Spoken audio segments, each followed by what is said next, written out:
Hey everybody, welcome back to Exploring Temecula, the first market update of 2021. We will be talking about what happened in January. We'll be going over, days on the market, homes sold, average sales price, and I'm also adding in pool homes, and I'll get into that in the video, but I just feel that it's important moving forward through 2021 to get into the pool homes because so many people are looking for them, and I just wanted to show prices of what is going on, pool homes versus non-pool homes. If you are interested in Temecula or the Temecula area, please reach out and please subscribe. We continuously do 1 to 2 videos a week of the surrounding area. We do a lot of business in this area. We know what's going on, and we can give you a ton of information that's pertinent to your specific situation. Also, in every single one of our our videos now, we have home searches in the description. All you need to do, click on the link. It will bring you to a home search at the bottom of the page, and you can check out homes and get an idea of what homes are going for, not only in Temecula, but all the surrounding area. This channel, does a lot about Temecula, but there's some beautiful areas within 20 miles of Temecula. So if Temecula isn't, going to work for you in regards to, work or employment or price, check out, there's some other cities that, I would definitely suggest, but just make sure that before you make decisions, I advise you, not just me, but call somebody that understands the area so they can give you the lowdown on what and what not to expect, all of those sort of things. So again, thank you. Here we go. Let's get into the market update.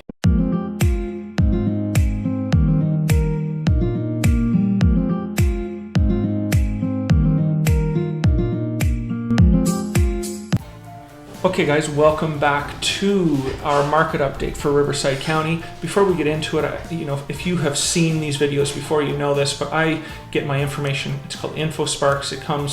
It matches up directly with the MLS.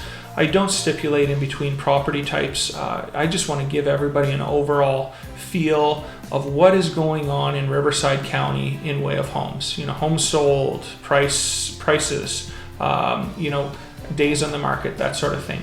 I am adding something to my videos because I think it's important moving forward throughout 2021, and that is I am going to show you pool homes because there's been such an uptick in demand for pool homes throughout Riverside County. I feel it's important for people to understand or know because it's almost getting to the point, and I've mentioned this in other videos, that it might even be better for you to put in a pool rather than buy a home with a pool. So I wanted to show you some pricing on that. First, we're going to start off with all new listings. Nothing really to talk about here, in the fact that just generally, guys, you see this drop off from October all the way through December. This is the market this time of year. Everybody's getting ready for Thanksgiving. Less people are looking for homes. So, again, you do see this drop off in way of new listings starting, definitely November, December, and even though we do have a definite uptick in January, January is generally a slow month or a slower month for listings. So just be aware, guys, I do see this number. If you are searching for a home, I do see this number going up, obviously substantially once the spring hits. So if you're getting discouraged, I know inventory is low.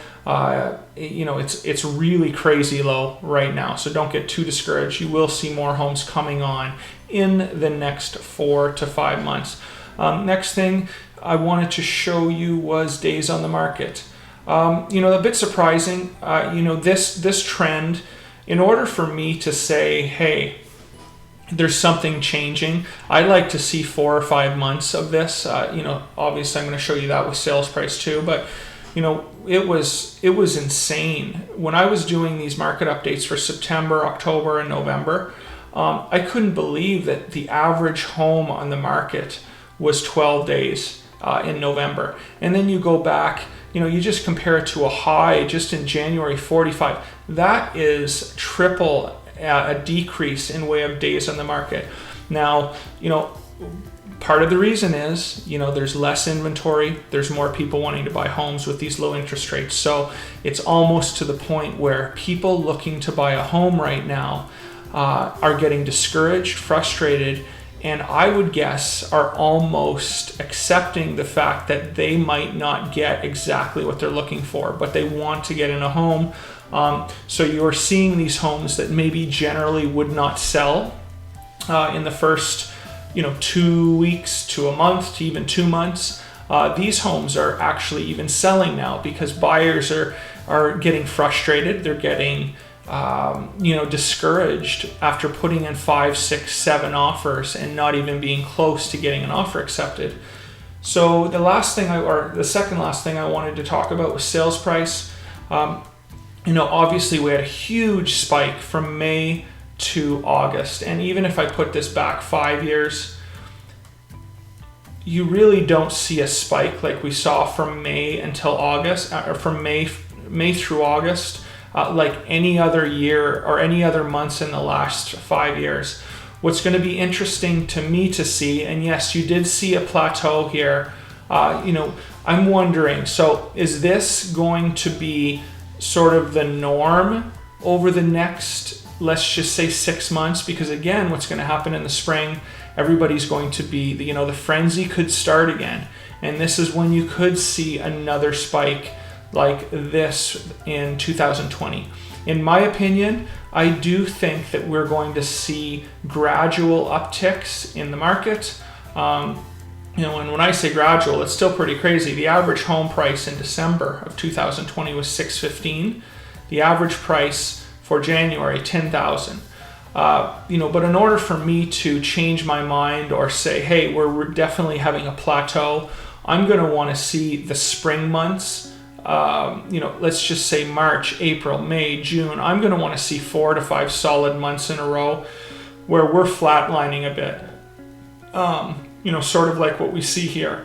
Anything can happen in a month. One of the reasons I do pick Riverside County, it's just a bigger sample size, so I think it makes it a little more true. Of course, we're going to see a month here or there where it might have a spike, $20,000 here. But what I want to see similar to this, where I can say, holy geez, that 4 to 5 months really skyrocketed the market. What I'm going to want to see, regardless of what it does, I'm going to want to see months, 4 or 5 months in a row moving forward throughout the spring to be able to definitely tell you guys, hey guys, the market is slowing down, or hey, the market is just as crazy as it was last year. And for those of you that watch my market updates, I think these are really important just to see trends in the market. If you see this line over the spring flat line,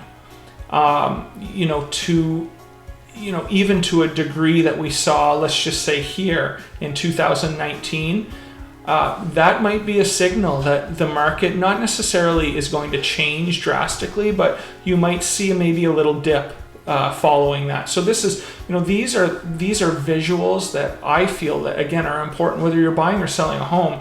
This is going to be really interesting to see the trend moving forward every month.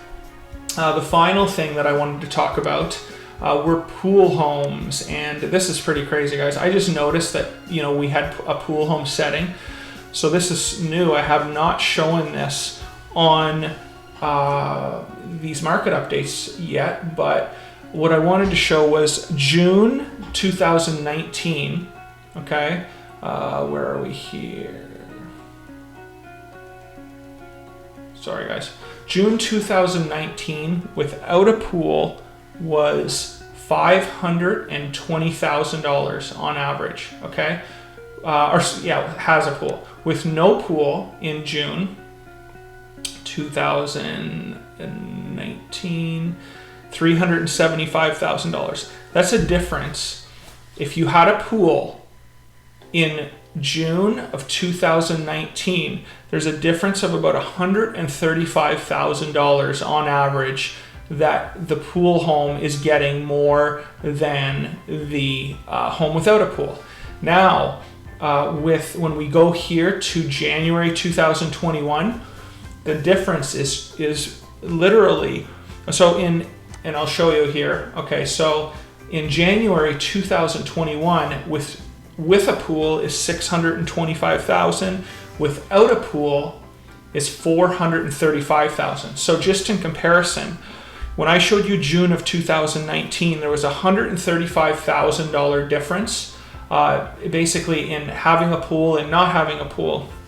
In January of 2021, there is $190,000 difference between having a pool and not having a pool. Why is this important, and why am I telling you guys this? I've said it on many of my videos.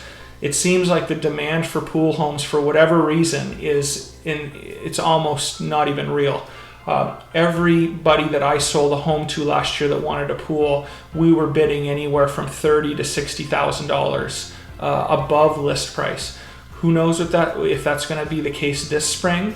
But I just want everybody to understand that if you are a home buyer and wanting a pool, is it better to get maybe a home without a pool and putting in the pool?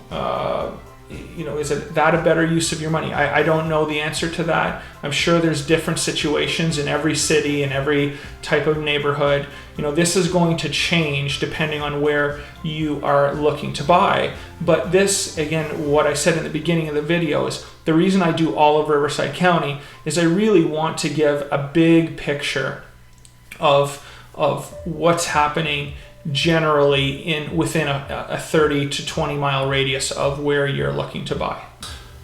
Okay, everybody, there you go. Thank you very much. As I said in the video a few times, how important is it as a buyer or seller moving forward through this spring just to see what is going to happen with the market? Are we going to plateau? Is it going to rise like it did last year? What is going to happen? Nobody knows. I tend to think that we're going to see it flatten out a little bit. You're still going to see gains, but I don't see it, I could be wrong, I don't see it being as crazy in regards to how much home prices have risen from last spring, for those 4 or 5, in summer, for those 4 or 5 months, but could be wrong. Thank you very much. Make sure you reach out. We are here to help you guys anywhere in the country. We get calls, Minnesota, southern states. It just seems every day I'm getting a call from a different state. Happy to help, happy to answer questions. Thank you very much from Exploring Temecula.